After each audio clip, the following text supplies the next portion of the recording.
everyone, and welcome back to another Mindful Manis and Chats video. In honor of the month of Black Friday, I thought it would be fun to go over everything that's on my wish list. And this wish list is essentially a note I have in my notes app where I write down every single polish that I want from any brand that I would like to purchase from. So in today's video, I have quite a few polishes spanning 4 different brands. I also just want to go in and talk about a little bit how my wish list is organized. I essentially have each brand and then each polish that I want under it. And if I'm not 100% sure about a polish on the wish list, or I am still looking for more swatches of it, so for example, if it's a polish that was just announced like that day or that week from that brand and real customers haven't received it yet, then I will hold off on buying it. I am definitely the type of person to have stuff on my wish list for months, if not years. Yes, it's that serious, you guys, because I really don't like wasting my money on stuff. And sometimes I'll put like a new polish on there, and then when I revisit it like 6 months later, I'm like, why is this even on my wish list? Like, immediately delete. So I just like to really create a nice curation of polishes that I put on my wish list, so I don't find myself with lots of dupes or anything like that. Also, probably my favorite feature of my wish list is that next to the brand name, I put a discount code. So some of the brands, they might not have discount codes, but I like to put, if an affiliate has like a link or a code with the brand, I include that. So every time I visit my wish list in my notes app, I also am reminded to use a discount code, or if I have a gift card, I put it down there, or rewards, etc. I put anything that can save me money right next to my wish list, so I don't do one without the other, if that makes sense. So on the topic of my wish list being curated, I also want to talk about a little bit how I decide what to put on my wish list.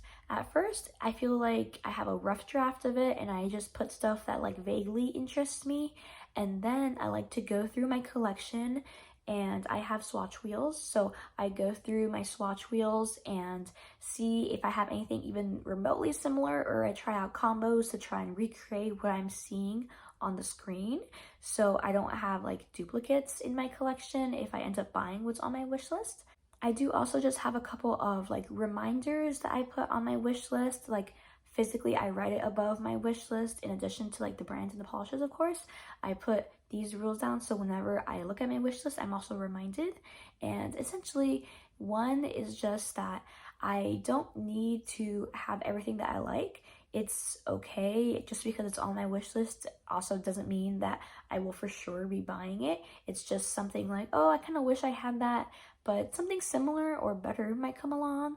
And that leads me into number 2, which is if I do end up going through and purchasing something off of my wish list, I have to try and make sure that I can't essentially imagine anything better than what's on my wish list, if that makes sense. So let's say I have like a light green glitter polish on there, but in the back of my mind, I'm like, I would really prefer if this was actually like a medium green instead, or if it was a little bit more glittery, or if it leans a little bit more warm.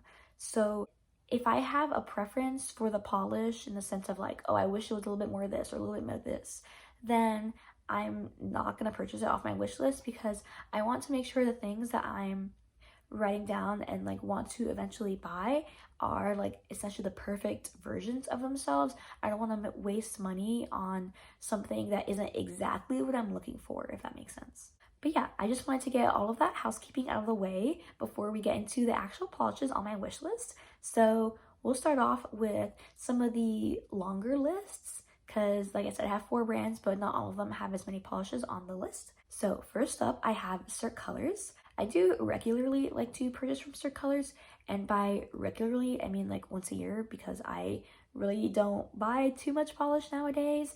If you're not familiar with my channel, I of course advocate for mindful consumption, and right now, at least for this year, I was doing a challenge to only purchase 10 polishes. So far, I've already purchased those 10 polishes, so I don't plan on buying any more polishes this year. But anyway, Cirque Colors does have a special place in my heart. I am like sentimental towards it, and I have 4 polishes that are on my wish list for Cirque Colors. So First up are a couple jellies. I love the jellies from Cirque Colors. I have so many of them and I love them all. Number one is toronja jelly, which was from the Jarritos collection from I think last summer. I loved that collection.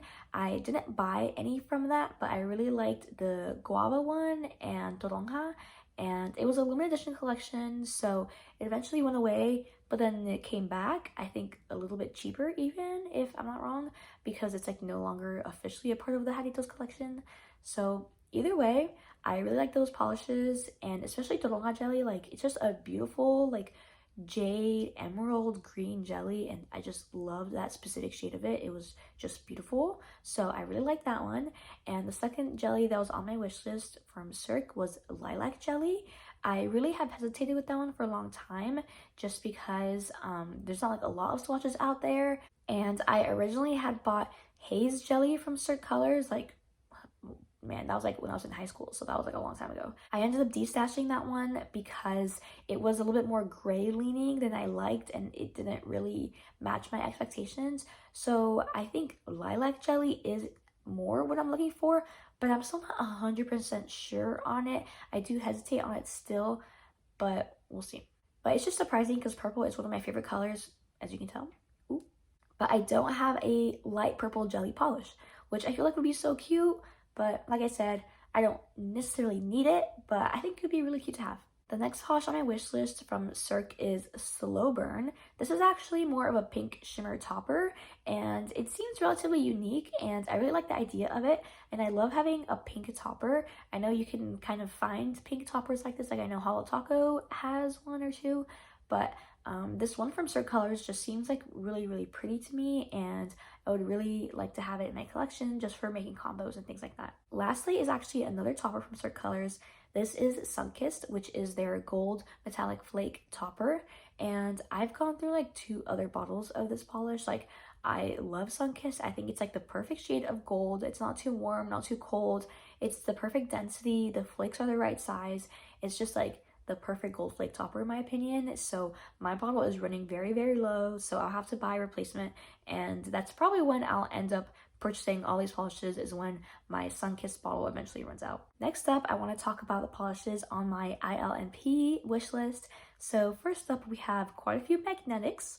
So the magnetics I have on my wish list are Shooting Star, Alice, Pink Suede, and Deep Space. Those 4 I think are all different enough from each other and different enough from the magnetics I already have in my collection. Speaking of, I don't really have that many magnetics in my collection. I want to say around 5, maybe I have 6, I'm not really sure, but they are all pretty different, and I've been really getting that magnetic kick, especially if you're on Reddit. They have the Reddit Lacaristas subreddit, and it is so fun, the stuff they do with the magnetic polishes over there, and that definitely has inspired me to try more magnetics, and I feel like ILNP has great ones for a great price. So I would really like to try these 4 magnetics out.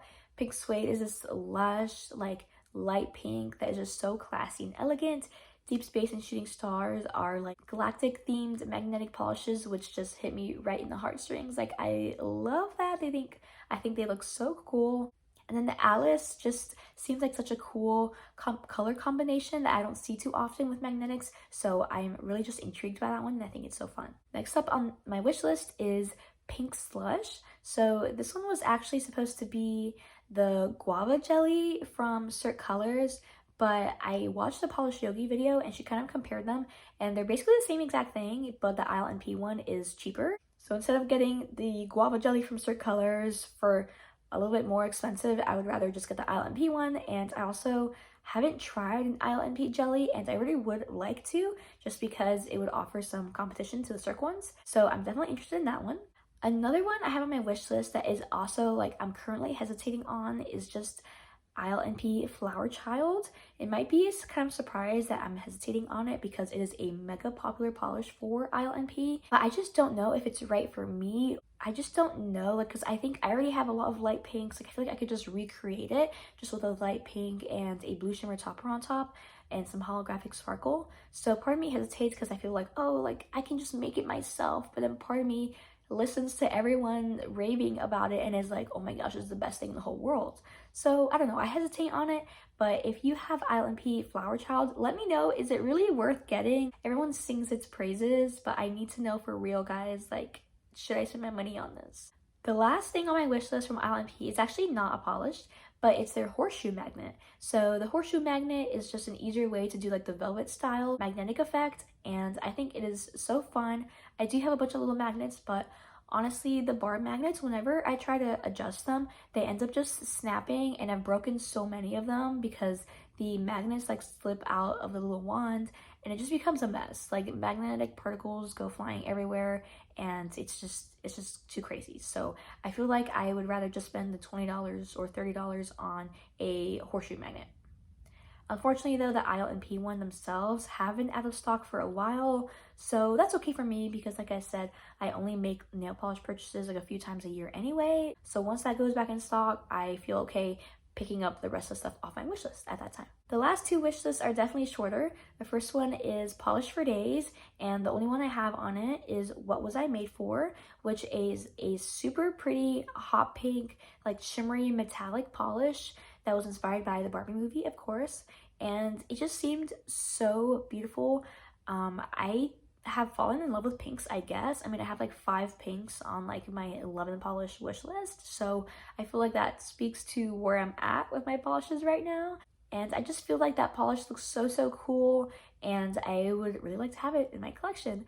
But because it's only one polish from there that I have on my wish list, I probably won't actually purchase it for quite a while just because it doesn't really make sense to only buy one polish in my mind. The next wish list is also short. It's just one polish from Starrily. It's AU, which was their gold foil kind of polish.